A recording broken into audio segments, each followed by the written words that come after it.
Rabbi shrah li sadri wa yassir li amri wahlul 'uqdatam min lisani yafqahu qawli. Allahumma shalli wa sallim wa barik ala sayyidina Muhammad wa ala alihi wa sahbihi wa barik ajmain. Amma ba'du. Yang sangat saya hormati Kiai Haji Muksid Idris dan para habaib, para masyayikh yang saya hormati, wabil khusus senior kami di pondok Bapak Hafidin, teman sekaligus putra guru saya Kiai Abdul Ghafur. Saya akan baca tentang bab mujaddid. Mujaddid itu adalah orang yang dipercayai atau yang dianggap paling sah, paling layak untuk bikin pola-pola solusi atau pola-pola metodologi dalam mengawal perjalanan Islam. Terus Mbah Maimun, guru kita semua, ngarang kita Al-Ulama Al-Mujaddidun, di antaranya menyebut sekian mujaddid.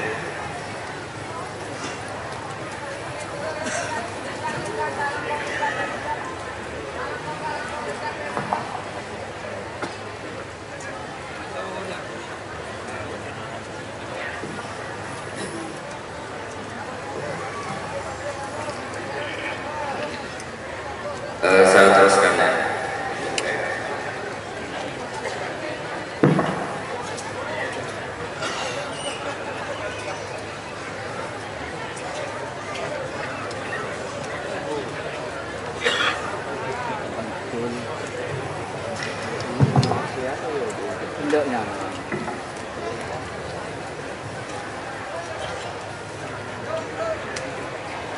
Ini kayaknya memang itu kurang jodoh ya.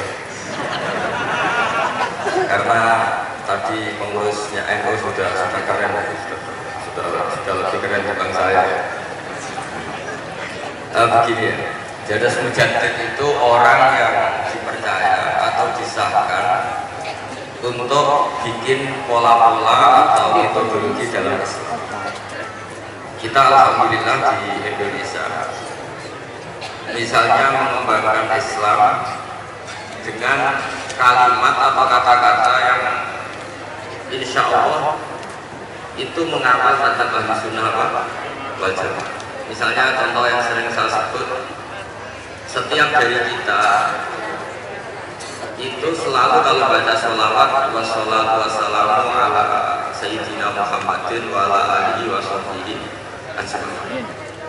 Dan untuk semua sahabat semuanya, kata semuanya adalah kalimatun fariqah, kalimatun fasilah, atau qaulun fasil, atau qaulun faslun. Ahli sunnah itu siapa? Adalah orang yang menghormati semua sahabat. Jadi ajma'in itu bukan sekedar kata rutin, tapi maklumat dari kita bahwa kita berkeyakinan bahwa semua sahabat adalah adil, semua sahabat kita Ini beda sekali dengan kelompok tertentu dalam Islam yang sangat menghormati Sayyidina Ali tapi sangat menghina Sayyidina Abu. Jika ajma ini jangan jadi rutinitas, tapi memang benar-benar maklumat dari kita untuk orang sekeliling kita, untuk anak cucu kita, untuk semuanya, bahwa ciri khas ahli sunnah wal jamaah adalah ditandai dengan menghormati semua sahabat. Dengan tradisi pemaknaan seperti ini, maka kalimat ajma'in atau kata ajma'in ini keluar an ilmin wa an bayinatin, keluar dari rumus ilmu dan dari kesaksian ilmiah. Kesaksian ilmiah misalnya begini, andai kan Abu Bakar itu malum, orang yang kenal Allah, berarti Nabi itu salah pilih teman. Andai kan Sayyidah Aisyah itu malum, berarti Nabi salah pilih istri.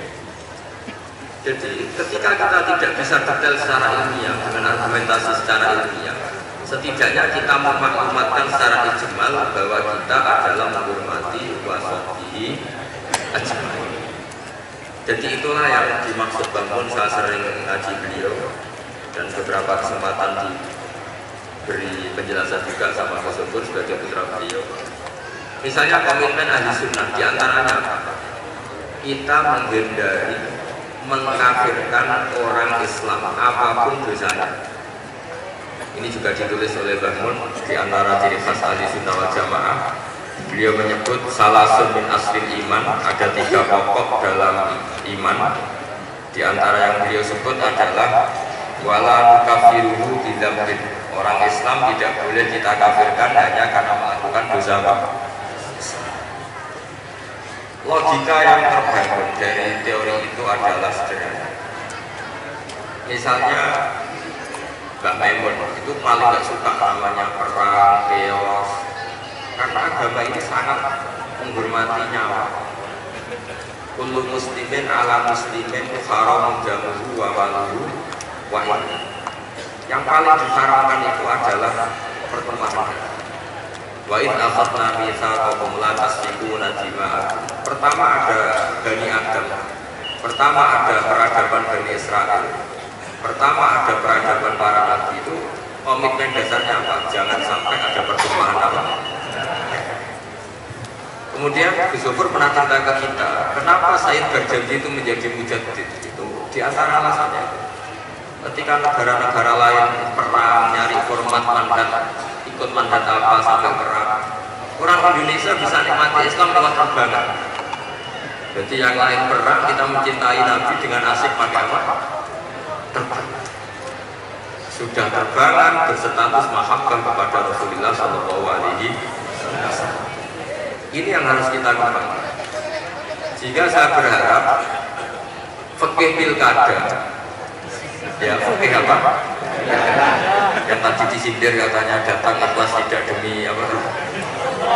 Uang itu. Saya nggak ngerti itu tadi bahasa Thailand kalau mana. Saya itu tertawa tuh karena tidak paham. Ada bahasa Indonesia bahasanya gitu. Jadi saya tertawa dan tidak paham. Tapi ngerti lah arahnya. Saya pernah mengaji fikih pilkada sama teman-teman. Itu cara berpikir juga dari mafasid untuk damun ala jabil masalah. Dulu orang untuk jabat itu harus duel, harus taruh. Misalnya ada dalang ingin dapat istrinya dalang yang lain yang cantik, itu ya taruh, yang menang harus dapat. Sampai ada kerajaan Sumenep juga gitu, ada kerajaan di mana perang, terus sebagian kalah, lari kemana, sebagian terusir, lari kemana. Dulu itu semuanya pakai perang. Sekarang alhamdulillah perebutan kekuasaan itu lewat pilkada. Apapun di situ ada bohongnya, ada kebenarannya sedikit. Tapi setidaknya itu tidak dengan aturan pertumpahan apa? Ya saya yakin sih ada salahnya. Yang saya diumumkan juga tahu semua.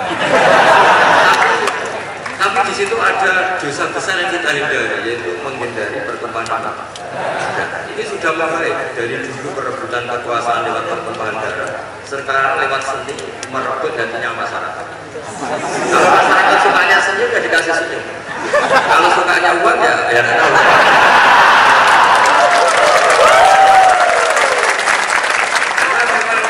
Yang namanya pilkada itu merebut hati pemilih.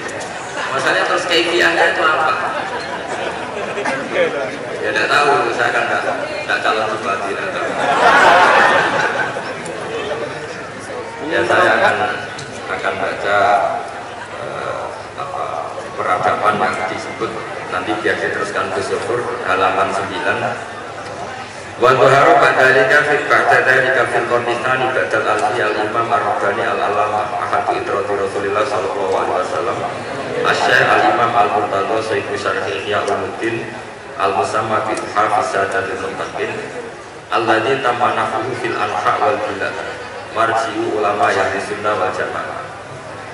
Ini sekaligus penghormatan bagi kita. Jadi di antara mujaddid itu ada yang bernama Sayyid Murtadha Az-Zabidi, yaitu Syariful Ihya yang ngarang kitab Ithafus Sadat Al-Muttaqin.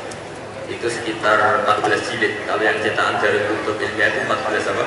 Jilid. Itu beliau punya santri mulazim, itu orang Indonesia. Namanya Kiai Abdul Manan. Mbah kandungnya Kiai Mahfud Termas. Jadi Mahfud bin Abdullah bin Abdul Manan. Kemudian Kiai Mahfud ini kita tahu punya murid namanya Kiai Fakih Mas Kumambang Gresik. FAG punya murid Baziber punya putra sekaligus muridnya Mbak Maimun, ya terus sampai kita, sampai Gus Yofur, sampai kita.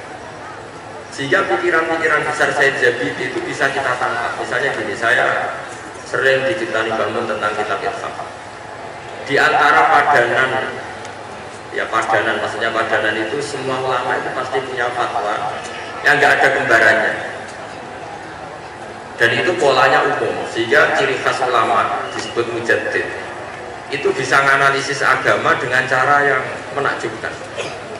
Kata Said Az-Zabidi begini, orang Islam ini tidak akan mengalami kekeliruan kayak yang dialami orang Nasrani, yaitu menuhankan nabinya. Tapi juga tidak akan mengalami kekeliruan kayak yang dialami orang Yahudi, yaitu menyepelekan apa? Nabinya. Orang Yahudi itu sering membunuh para nabi. Dan itu rumusnya sederhana, cukup membaca Allahumma sholli ala Sayyidina Muhammad atau Allahumma sholli ala Muhammad abdika wa rasulih. Kenapa demikian? Islam itu datang setelah orang Nasrani salah memuja Isa sehingga diposisikan sebagai apa? Tuhan. Orang Islam itu juga muja nabinya, tapi pas, yaitu Allah tetap Tuhan, pemberi. Allahumma sholli, berarti kita minta kepada Allah zat yang super, yang maha, dan permintaan penghormatan itu kita berikan untuk hamba terkasihnya, yaitu Muhammad. Maka kata Said Zabidi, wa Muhammadun wa in ala qadru yahtaju ila rahmati wa fadlihi ta'ala. Apapun kelas tingginya seorang yang bernama Muhammad, tetap butuh sama rahmat dan fadlnya Allah Subhanahu wa ta'ala. Sehingga dengan kalimat sholawat itu sudah isbatun li uluhiyatillah wa nafyun li rububiyati Muhammad. Dengan kalimat ini orang Islam tidak akan kecelakaan menuhankan Muhammad. Karena apa? Allah pemberi, Rasulullah peneri.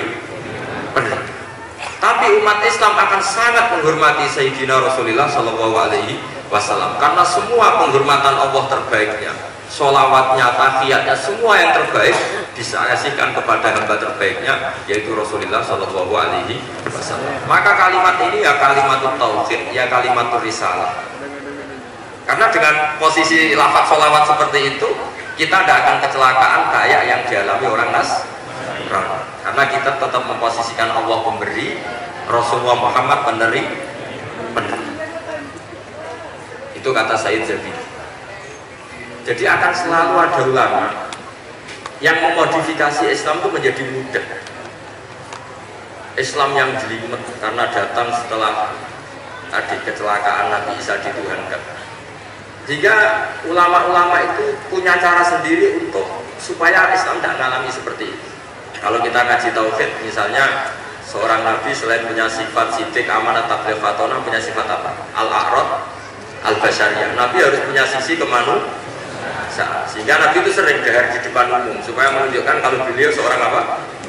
Manusia. Bahkan Nabi juga pernah sholat zuhur itu harusnya 4 rakaat, sholat hanya 2 rakaat. Ketika ditegur, ya Rasulullah ini sholat model baru atau memang masa mansuk? Karena kalau model baru mereka senang kan, berarti mulai besok sholatnya ada 4 rakaat tapi 2 rakaat karena kategorinya nasah apa? Nasah. Tapi Nabi memberi penjelasan, tidak, saya tidak lupa. Akhirnya Nabi menambahkan 2 rakaat, masyhur cerita itu. Terus kata Nabi, makum tu'an sawalakin unas saliyasunnah. Saya ini sebetulnya tidak pernah lupa, tapi didesain Allah lupa supaya bisa bikin apa? Sunnah. Tapi apapun itu menjadi sangat basariyah. Saya ulang lagi, apapun itu sangat apa? Basariyah.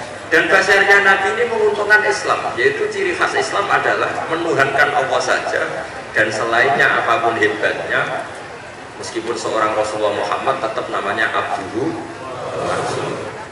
Nah, hal-hal seperti ini terus kemudian dilakukan oleh Imam Ja'far Al-Barjandi secara mudah. Kita sholawatan, kita terjangan.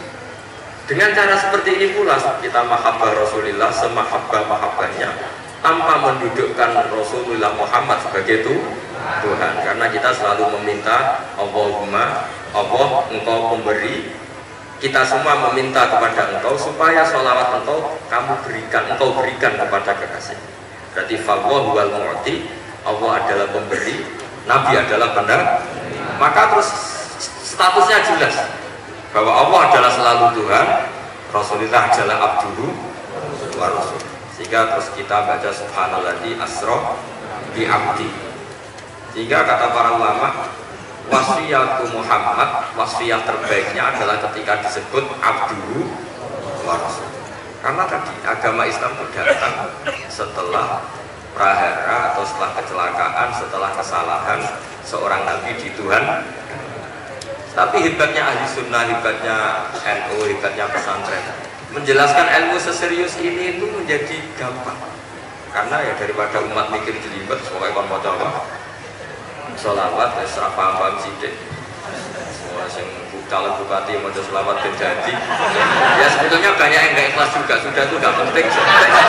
Sementara pokoknya natijahnya itu isbatun li uluhiyatillah wahdah dan isbatun li abdiyati Rasulullah Muhammad sallallahu alaihi wasallam, sehingga kita tidak mengalami apa yang dialami orang-orang nas. Jadi di sini Bangun menyebut wa awwalu man lazamahu min ulama Jawa Ki Abdul Manan fi namuqamihi bi Makkah al-Musyarrafah. Farwa'an hudakal kitab. Warwa'anhu ay an Kiai Abdul Manan ibnuhu Kiai Abdul Wahab. Sumarwa'anhu ibnuhu Kiai Mahfud Atur-Musi atau Atar-Masi. Farwa'anhu Kiai Fakih Al-Maskumambani. Warwa'anhu tilmiduhu walidi Kiai Zubair Tahlan. Sumarwa'anhu an. Jadi kita sebagai bangsa Indonesia itu sangat mulia karena Ihya setelah dikarang sekitar tahun abad 5 Hijriah. Karena Imam Ghazali lahir tahun 450, wafat 504. Itu tidak ada yang bisa nyarai, nggak ada atau nggak berani karena ini terkenal wali Imam Ghazali. Baru disarai itu 600 tahun kemudian oleh seorang sadat, seorang habib alim alama namanya Sayyid Murtadho Asy-Syadzili. Dan itu gejelalah di antara murid mulazimnya itu orang Indonesia namanya Syekh Abdul Manan. Makanya sama masih ingat ceritanya Bangun ketika Cordova guling, Andalusia guling. Sama masih ingat kalimatnya Bangun, Allah gak terima namun semua tasbih itu berkurang, itu terus digenti ning Demak Bintoro. Artinya ketika Andalusia guling di Spanyol itu berbarengan dengan berdirinya kerajaan apa? Dan sekarang polanya kelihatan sama. Dulu ulama-ulama Andalusia itu hebat-hebat, bisa ada Ibnu Malik ngarang Alfiyah, ada Imam Qurtubi ngarang Tafsir Qurtubi, ada Imam Syatibi yang mengarang Qiraah apa? Sama. Indonesia juga tidak kalah kerennya. Siapa yang nggak tahu Syekh Nawawi Banten? Beliau mengarang kitab yang sangat menakjubkan, yaitu Tafsir apa? Munir. Siapa yang nggak kenal Syekh Mahfud Atur-Musi? Ketika banyak orang yang nggak bisa mensarai kitabnya Imam Suyuti Alfiyatus Sirah, beliau punya sarahnya itu Manhajul Zawitatur. Dan paling masyhur sarah Muqaddimah Al-Hadramiyah juga milik beliau, yaitu An-Manhalul Amin atau yang terkenal dengan Hasyiah At-Turmusiyah. Begitu juga eranya Mbah Zubair, karangannya banyak, Mbah Mun, Yusufur juga punya naskah, punya karangan. Jadi ketika Islam tidak di Mekah dan tidak berbahasa ibu bahasa Arab, ternyata melahirkan ulama-ulama top di Andalusia. Yang setelah Andalusia kalah, Allah mengganti ada di Indonesia. Masih ingat saja jadi kata Bangun, di antara syarafnya kita, mulianya kita adalah ketika Andalusia guling itu berbarengan dengan berdirinya Masjid apa? Dan setelah saya angan-angan, pola-polanya hampir mirip, yaitu melahirkan banyak pengarang-pengarang kita. Kita tahu Syekh Khalil yang punya naskah, semua ulama top-top kita punya naskah. Nah soal nanti naskahnya hidup apa enggak, itu kriminalnya murid-muridnya. Itu betul kan? Masyhur itu di kata Imam Syafi'i, "Al-laf afqahu min Malik, illa annahu yudayyahu ashabu." Imam Les itu ulama top. Sebetulnya secara fikih lebih alim ketimbang Imam Malik secara fikih. Illa annahu doya'ahu ashabu. Tapi murid-muridnya yang sembrono. Coba misalnya mbah kamu alim ngarang kitab, putune ra alim mesti dianggap jimat, tak jamin. Padahal itu bab istinja. Ya gara-gara. Makanya saya berkomitmen sama Gus Zuhur untuk terus baca kitabnya Bangun, karena pasti murid top dak itu terserah apa, guru top dak itu terserah murid. Itu sudah jelas. Kholnya Mbah Zubair, andekan tidak punya putra Mbah Mun, mungkin nggak serame itu. Orang nggak bahas Mbah Zubair lagi, andekan tidak ada. Andekan Mbah Mun tidak punya murid-murid, tak punya utamanya putra-putranya, mungkin orang tidak bahas Mbah Mun lagi suatu saat. Makanya kata Imam Syafi'i ketika komentari Imam Les, al-Les afqahu min Malik illa annahu daya'ahu ashab. Imam Les itu lebih fakih ketimbang Imam Malik. Imam Malik nasibnya baik, beliau punya murid top namanya Imam Syafi'i. Jika kitabnya Mudawwan, Imam Syafi'i punya murid Imam Buaiti, Mudawwan, Imam Muzani. Setelah itu ada Mukhtasarul Muzani. Setelah itu di Mukhtasar lagi oleh Imam setelahnya. Ada Imam Rafi'i, ada Imam Ghazali. Setelah itu terus mulai Imam Haroman, Imam Ghazali, terus Minhajul Thalibin, Imam Nawawi, terus sampai saya Zakaria Al-Ansari. Dulu namanya kitab setelah itu jadi Mukhtasarul Muzani. Setelah itu jadi Nihayatul Matlab fi Dirayatil Madhab di karang Imam Haroman. Setelah itu Imam Ghazali Al-Wasit wal Basit. Setelah itu Imam Rafi'i. Setelah itu Imam Nawawi. Setelah itu terus Imam Nawawi menamakan kitabnya Minhajul Thalibin. Saya Zakaria Al-Ansari mengarang namanya Manhajul Tulab. Ya sama, pola-polanya sama. Tapi yang penting kitab ini tidak hilang. Saya sampai sekarang belum pernah tidak baca kitabnya Mbah Mun. Mulai Mbah Mun Sugeng sampai sekarang di murid-murid saya, di muridin saya. Karena saya tidak ingin menjadi tersangka kayak anak buahnya Mbah Mun. Ya saya kira demikian. Assalamualaikum warahmatullahi wabarakatuh.